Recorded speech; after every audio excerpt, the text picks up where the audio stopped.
আসসালামু আলাইকুম গাইস, আপনারা সকলে কেমন আছেন? এদের দেখতে পাচ্ছেন ধান কাটা শুরু হয়ে গেছে।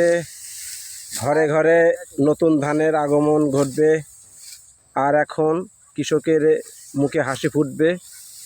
দেখতে পাচ্ছেন কত কষ্ট করে এই ধান একবার লাগিয়েছিল, তারপরে আবার ফের অনেক পরিশ্রম করার পরে এখন ফল পাচ্ছে, যাকে বলে সবুরে মেওয়া ফলে। সেই মেওয়া এই দেখতে পাচ্ছেন ধানের ফলন আলহামদুলিল্লাহ অনেক সুন্দর হয়েছে। এটা দেখতে পাচ্ছেন। আপনারা সবাই দোয়া করবেন যেন ধানটা ভালোভাবে ঘরে নিয়ে যেতে পারে। আর ভিডিওটা ভালো লাগলে লাইক, কমেন্ট, শেয়ার করবেন। আসসালামু আলাইকুম।